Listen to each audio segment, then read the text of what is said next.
AITA for leaving my girlfriend after she uninvited me to Christmas because her ex would be there?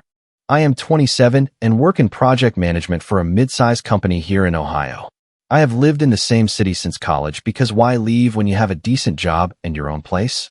I also have a nice pickup truck that is actually fully paid off. It is not the most exciting existence, but I am stable and comfortable. The Silverado was my first real adult purchase. I bought it used from a farmer who had pampered it like his firstborn. The thing only had 40,000 miles and an impeccable maintenance log. I spent my first weekend installing a bed cover and upgrading the sound system because the stock speakers sounded like they were underwater.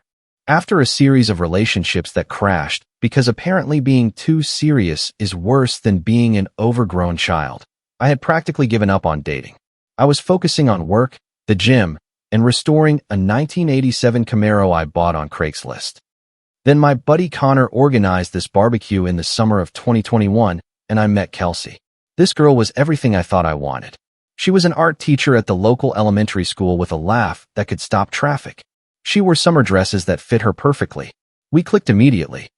She found it attractive that I had my life in order, that I owned furniture that did not come from IKEA, and that I knew how to organize a real date that did not consist of sharing an appetizer at Applebee's. For once, someone really appreciated the responsible adult side instead of calling it boring. Dating Kelsey had a different flavor from the start. We talked about a real future. She had mentioned wanting to meet my extended family, asking if I planned to renew my lease, and even joking that I would need a bigger place when we moved in together. She was really enthusiastic about the Camaro project, which shocked me. Most girls I had dated rolled their eyes when I talked about cars, but Kelsey would bring me coffee while I worked in the garage and asked me questions about what I was doing. She even helped me sand the rust off the rear fenders while wearing cute overalls borrowed from her mother. Her parents loved me from day one. Her dad, Frank, a retired firefighter and a real old-school guy, taught me how to properly season a cast-iron skillet and let me help him rebuild the engine of his 1976 Corvette. We spent our Sunday afternoons in his garage drinking buds and talking about everything from football to power tools. This guy became like a father to me. Frank's garage was an automotive paradise organized like an operating room with every tool labeled and hung in its place. He had installed a lift to be able to work properly under cars and a compressor capable of powering pneumatic tools all day. He had inherited most of the tools from his father from the 50s, those heavy American models that would probably survive a nuclear war. He taught me how to rebuild carburetors and adjust valves while sharing stories about his firefighting interventions and raising his kids. Her mother, Linda, treated me like the son she never had. She was always sending me home with leftovers, sending me articles she thought I would like, and asking my opinion on everything from the color of the guest room to the choice of lawnmower Frank should buy. When Kelsey and I came for dinner, Linda would literally chase her daughter away so she could show me her vegetable garden or ask me questions about my work. Linda had this huge vegetable garden that she treated like a science experiment, row after row of perfectly organized plants with detailed charts on growth rates and harvest dates. She asked me questions about soil pH and irrigation systems as if I were taking a final exam. She packed food for me to take home. She started teaching me her canning techniques so I could preserve vegetables for the winter. She even let me help her redesign the greenhouse using my project management skills. They kept telling Kelsey how lucky she was and that I was one of the good ones. Frank dropped hints about marriage, and Linda always made comments about future grandchildren who would be so well supported. I really love these people. In October 2022, I was ready to propose to Kelsey. I had a $7,500 ring hidden in my sock drawer. The plan was to propose to her at Christmas dinner at their place, pop the question during dessert with both families present, and then celebrate. Everything was perfectly planned. In November, I decided to go into Christmas movie mode. My family always went all out for the holidays, so it seemed natural to start planning early. Plus, it was our first Christmas as a serious couple, ready to get engaged. It had to be memorable. So, I started coordinating schedules from early November. I booked a dinner at this steakhouse Kelsey had said she wanted to try. I bought a green sweater because she said that color looked good on me. I even planned the timing of the gift exchanges so that nothing seemed rushed. The steakhouse was a place called The Refinery that she had spotted on a food blogger's Instagram. I booked for 7 p.m. on Christmas Eve, a golden slot that I had to call 3 times to get. I asked for their best table with a view of the city lights and specified that it was for a special occasion. Then I went into detective mode for the gifts. During Thanksgiving dinner, Linda had mentioned her grandmother's porcelain set once. She said she wished she could find other pieces to complete the set. It took me 3 weeks of scouring antique shops in 2 counties, but I found 4 matching pieces. Frank had mentioned in passing a book on the history of firefighters. Another week of searching to unearth a first edition online. And for Kelsey, I had been saving for months to get her that professional art supply set she always looked at, but never bought. The Prismacolor Premier set with about 200 pencils and brushes. It was almost $1,000, but seeing her eyes light up would have been worth it. I also had backup plans for everything. What if the snow prevented us from driving to her parents' house? What if the restaurant lost my reservation? What if her family's schedule changed? In hindsight, maybe I was doing too much.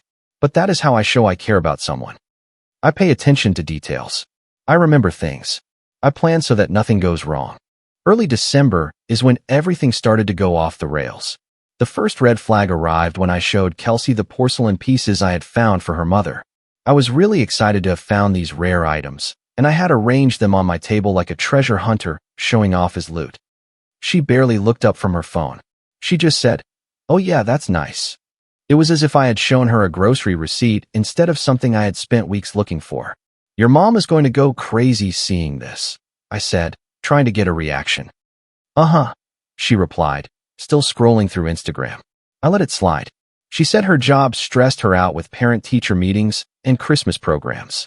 The job stress seemed credible at first. Teaching elementary students in December is essentially babysitting kids high on candy canes and holiday excitement.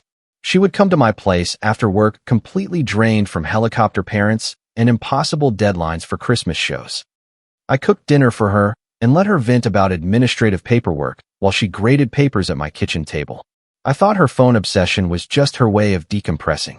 Then she started mentioning Owen, an old college friend who had come back to town for a job at a startup. At first, it was innocent stuff like, "Oh, Owen thinks I should travel more," or "Owen says this town is too small for creative people." Whatever, people reconnect with old friends all the time. But then, it became every conversation. "Owen this, Owen that. Owen thinks I should take more risks with my art. Owen says small towns kill dreams. Owen has all these crazy stories from his life in Chicago." Apparently, the guy worked for a pretentious coffee company that sold artisanal blends to hipster cafes. He was the kind of guy who surely has strong opinions on pour-over techniques and owns more flannel shirts than a lumberjack. Kelsey talked nonstop about his creative energy and the fact that he had traveled to 6 countries before he was 30. She started making comments about the fact that she had never left Ohio. I am not usually the jealous type, but something rang false. She was constantly on her phone during dinner, giving me vague answers when I asked how her day went. She started saying she was going out with friends instead of specifying with whom or where. When I wanted to confirm our reservations for the Christmas dinner on December 15th, she told me, "Maybe we should stay flexible this year." Flexible how? Just not so structured, more spontaneous. Red flags were everywhere, but I thought she was simply stressed by the holidays. My God, how wrong I was. December 22nd, the atomic bomb dropped. 3 days before Christmas, I was in my living room doing the final gift wrapping. Everything was organized by family member like some sort of Christmas logistics coordinator. Her parents' gifts were in one pile, my family's in another, and hers were prominently displayed. That is when she walked in with that look on her face. The famous, "We need to talk" look that means someone is about to drop a bomb. "Brady, we need to talk." I thought maybe she wanted to adjust the schedule. Leave an hour earlier? Change the order of the gift exchange? No, she sat on my couch and dropped this. "I'm taking Owen to Christmas dinner instead of you." I literally stopped wrapping. The ribbon fell from my hands like in a cheesy romantic comedy. I had to ask her to repeat it because my brain could not process what she had just said. "What did you just?" "I know the timing is terrible, but Owen and I talked." She took a deep, shaky breath. My God, I don't know how to say this without sounding horrible. Well, you're starting well. It's just that with us, everything seems so structured, as if we were following a predefined plan instead of just living. With Owen, everything seems more natural, more alive. I put down the gift I was wrapping. Ironically, it was hers. 3 days before Christmas, when I've been planning this for months. I know, it's cruel timing. I tried to find the right moment to tell you, but there never was one. Her voice broke as if she were the victim. You put so much care into everything. The gifts, the reservations, the way you remember every detail my family says. It should make me feel loved, but instead, it makes me feel trapped. Trapped by someone who takes care of you. Trapped by someone who plans every moment of your future before I've even decided what I wanted. She was crying now, but continued as if she were reciting a prepared speech. Owen doesn't do that. He lives in the moment. He makes me feel like I can breathe. And that is when she dropped the real bomb. And honestly, I saw the ring box in your drawer last week. I know what you were planning for Christmas dinner. I froze. You went through my stuff? I was looking for a phone charger, and I saw it. Brady, I'm only 25. I am way too young to get engaged. Can you imagine how awkward it would have been if I had to reject you in front of both families at dinner? I'm actually doing you a favor. I stared at her. A favor? Yes. Can you imagine how humiliating it would have been for both of us? Here, we both save face, and no one has to have a marriage proposal refused in front of the turkey. Very thoughtful of you. She cried harder. You're being sarcastic, but I'm sincerely trying to spare your feelings. Owen doesn't put pressure on me about the future. He just wants to enjoy what we have now. And the gifts, the reservations, your family waiting for me. I'll handle my family. They'll understand. And honestly, maybe it's better this way. We clearly want different things. Brady, I need someone who hasn't planned our whole lives on an Excel spreadsheet. The thing is, I could have fought for her. I could have reminded her that she seemed pretty happy with all my planning until Captain Spontaneous showed up. I could have begged her to wait until after Christmas. I could have asked her why she was sabotaging everything we had built. But honestly, something broke inside me. It was like when you are in a meeting and someone presents a terrible idea, but you are professional enough not to tell them they are an idiot. I stood up. I gathered all the gifts I had bought for her family into a neat pile and placed them on the coffee table. Give these to your parents. They deserve to have Christmas gifts, even if I won't be there to see them open them. She looked at me as if I were a robot. Brady, you're making this much harder than necessary. No, I am making this exactly as hard as it needs to be. I went to my room, took her overnight bag from my closet, the one with her change of clothes and toiletries, and gave it to her. I opened the front door and held it. Can we stay friends? She asked, clutching her bag.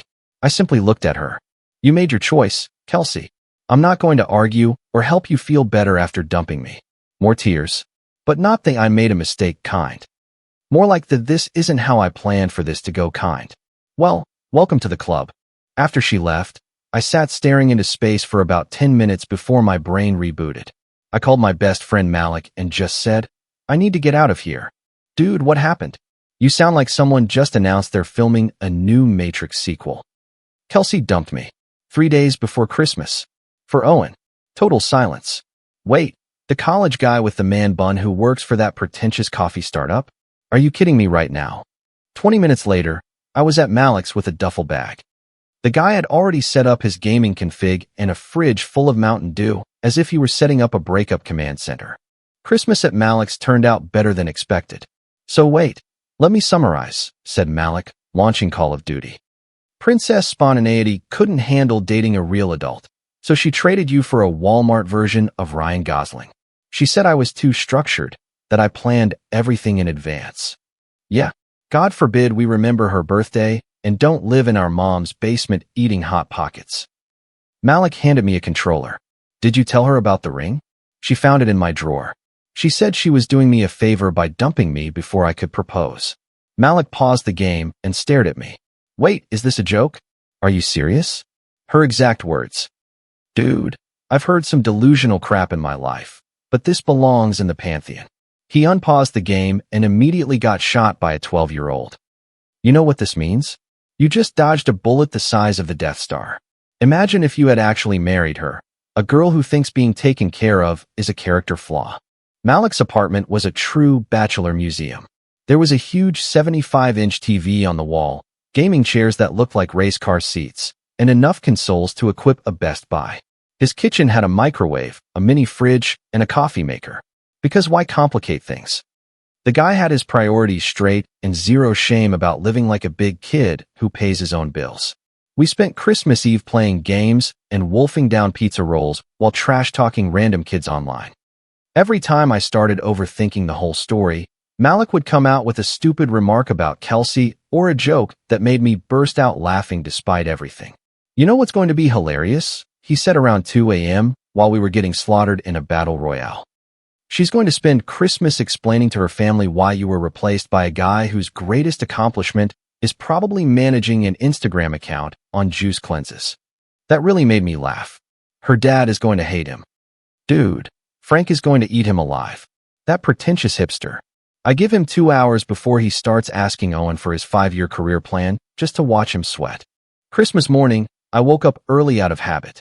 I made coffee, took a long walk in Malik's neighborhood, and called my parents. They weren't even surprised by the breakup. Apparently, they had doubts about Kelsey but didn't want to say anything as long as I was happy. "She always seemed to be looking for something else," said my mom. "Like you were just a placeholder waiting for something more exciting." "Thanks for the heads up, Mom." Around noon, my phone started vibrating nonstop. First, it was Kelsey. "My mom keeps asking me where you are, and I don't know what to tell her." Then, "Owen is doing his best, but he doesn't understand our family traditions." In the evening, the tea set I had given her mother made her cry. She said it was the most thoughtful gift she had ever received. Her parents texted me directly around dinner. Frank wrote, "Brady, Linda and I are furious with Kelsey for what she did to you. You didn't deserve this. The gifts you gave us are amazing, and it breaks our hearts that you aren't here. You will always be family to us." Linda sent me a whole paragraph. "Honey, I don't understand what got into our daughter. You are part of our family and always will be. This Owen is rude and arrogant, and we told Kelsey exactly what we thought of the situation. We love you, and we are so sorry." They even sent me photos of Linda using the tea set and Frank reading his book just to show Kelsey what she had lost. Frank followed up with a photo of himself glaring at Owen at the table while the latter tried to explain why he didn't eat meat.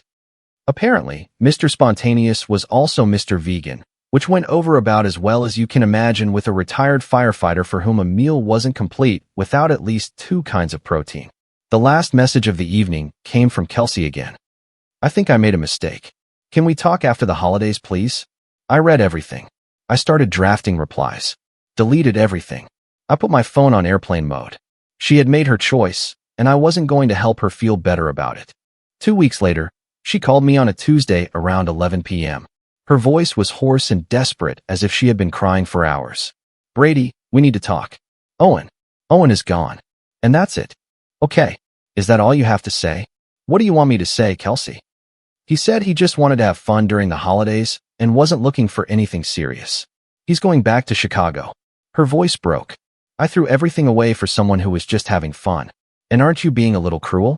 I'm falling apart, and you remain cold. What did you expect? You chose the guy who lives in the moment over the one who plans." But living in the moment means he didn't plan on staying. Actually, Owen had been pretty clear about his intentions if only she had listened. The guy was in town for exactly 6 weeks to launch a pop-up coffee shop concept before heading back to his real life in Chicago. He never intended to stay or build anything lasting. She kept calling for weeks, leaving increasingly desperate and pathetic voicemails. Her friends eventually got involved too, like some kind of intervention squad. First, Jenna. "Kelsey is really suffering, and she misses you terribly. She knows she made a huge mistake, and she learned from all this." Then Morgan. "She has been crying every day since New Year's. You could at least talk to her. She needs closure. You are so cruel and unreasonable." Meanwhile, Malik was sending me screenshots of her Instagram posts with comments like, "Damn, someone discovered the deep quotes section of Pinterest." Or, "Is this the same girl who said you were suffocating her? Because right now, she looks pretty suffocated by her own drama." Her social media had become a festival of awkwardness. Sad quotes about realizing what you lost. Contemplative selfies in cafes. Classic pick-me energy that made Malik and me burst out laughing. The best part was when Malik actually commented on one of her posts. "Lost and alone in this big world? Try a GPS and a dating app." I almost choked when I saw that. In March, the calls finally stopped. I learned through mutual friends that she had moved back in with her parents and started therapy. Honestly, good for her. I hope she found whatever was wrong with her to blow up her life like that. On my side, I started to truly live instead of just planning my life. I took photography classes on weekends, which led me to travel alone around Ohio, visiting nature parks and small towns. I got back seriously into sports. The photography classes were at a downtown community college taught by an old-school photographer who worked for newspapers back when that still existed. I learned to use manual mode on my grandfather's old Nikon that was gathering dust in my closet. I started documenting the restoration of the Camaro, which became a whole portfolio on American muscle cars and working-class pride. A few of my prints were even selected for a local exhibition. Work-wise, everything was going well too. My project management skills that Kelsey found suffocating earned me a promotion. Turns out, being organized and knowing how to anticipate are actually valuable qualities in the real world. The promotion came with a nice raise and a real office with windows. I started leading bigger projects, coordinating subcontractors for commercial developments, and managing schedules for entire shopping centers. But the real victory was when I finally took the plunge on something I had wanted for years. I bought a 2018 Harley Sportster. The bike was a bit banged up, but it had good bones. I spent my weekends in Malik's garage taking it apart and rebuilding it piece by piece. You know what you call a motorcycle that doesn't start? Malik told me one Saturday while I was tinkering with the carburetor. A super expensive paperweight with trust issues. Kind of like my love life, but louder. Always with the lame jokes. There is something therapeutic about working with your hands, you know. And then every time I revved that engine, I felt like I was taking back something Kelsey had tried to take away from me, the confidence to be myself. I also started going out a lot more with the guys. We went to a sports bar downtown, played pool, and watched March Madness.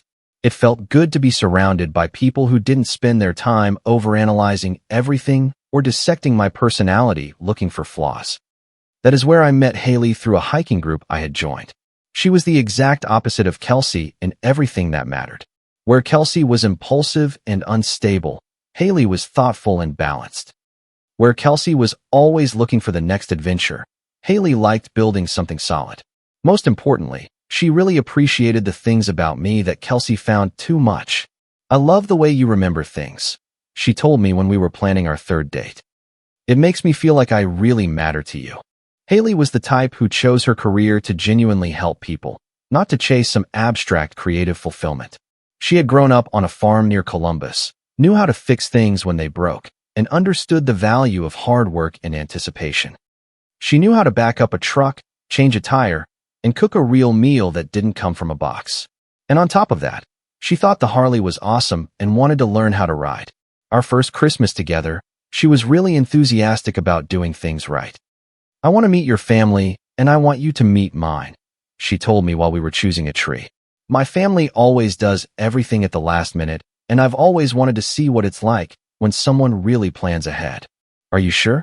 I tend to overdo it a bit with the holidays. She laughed and kissed me. Promise me you will. We were at Target buying decorations when my phone vibrated. A text from an unknown number. Hi, it's Kelsey. I know it's been a long time, but I wanted to reconnect. I'm doing much better now, and I was hoping we could talk, maybe grab coffee and chat. I showed the message to Haley. She read it and asked me, "Do you want to reply?" I thought about it for exactly 2 seconds. No. I deleted the message and went back to our debate about the silver or gold garland. Good choice, said Haley. Gold will go better with your couch anyway. Then came the ambush at the holiday party. Our mutual friend Connor hosts a Christmas party at his place every year. Haley and I arrived a bit late, which was just right. I felt good about my life, and then I saw her across the room. Kelsey was standing near the punch bowl, smaller than I remembered, staring at her phone every 30 seconds as if she were waiting for an Uber. Haley noticed her immediately. Is that her? Yes, and she looks as lost as expected. I was talking with Connor about his new job when I felt someone approaching behind me. I turned around, and it was Kelsey with that forced smile holding her drink like a shield. Brady, I didn't know you would be here tonight. You look really good, in shape. I put my arm around Haley's waist. Hi, Kelsey. This is Haley, my girlfriend. Haley immediately extended her hand with a genuine smile. Haley, I know Brady told me about your history. Nice to meet you. I watched Kelsey completely ignore the outstretched hand and look Haley up and down. Ah, Haley. The way she said her name sounded like she was tasting something bitter. "I've been thinking about us a lot," said Kelsey, her voice tense while acting as if Haley didn't exist. "About what we had together. All those plans we made. That was a long time ago, Kelsey. I've moved on. But don't you miss it? The way we were. The way you planned everything for us." She stared straight into my eyes, totally cutting Haley out of the conversation as if she were invisible. Haley intervened, visibly proud. "Oh, Brady is great. He's working with my mom to perfect her grandmother's roast beef recipe for Christmas dinner, and he found the perfect gifts for my nieces and nephews. I don't know how he remembers everything they like, but it's one of the things I love about him." Kelsey's face went through 5 different emotions: surprise, anger, jealousy, and rage, before settling on pure nastiness. "That's cute for you," she said to Haley with fake sweetness. "It's easy to appreciate someone when you haven't yet suffered through their obsessive need to control everything. Give it time."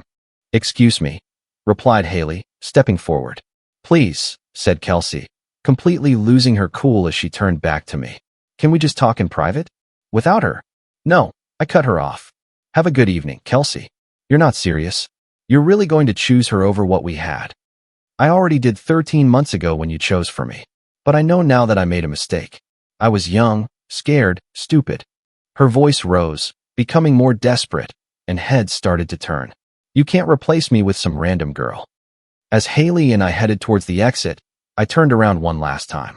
"Next time you find someone who organizes Christmas around you, maybe avoid waiting until 3 days before to tell him he's not invited to his own proposal." That is when she completely lost it. "Are you serious?" she screamed across the room, loud enough for everyone to stop talking. "You're just going to leave after everything we had?" Silence fell over the entire party. Haley squeezed my hand, and we kept walking.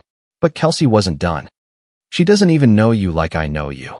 She's just a Band-Aid. She'll never understand what we had." Her friends Jenna and Morgan rushed over, trying to grab her by the arms to drag her towards the door. "Kelsey, stop. You're making a scene," hissed Jenna. "I don't care.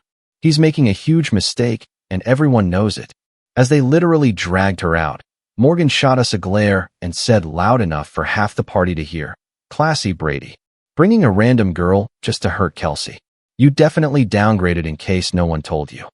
Haley squeezed my hand as we walked to my truck. Well, that was more dramatic than expected. For me or for her? Clearly for her. She looked like she was watching her entire future slip away.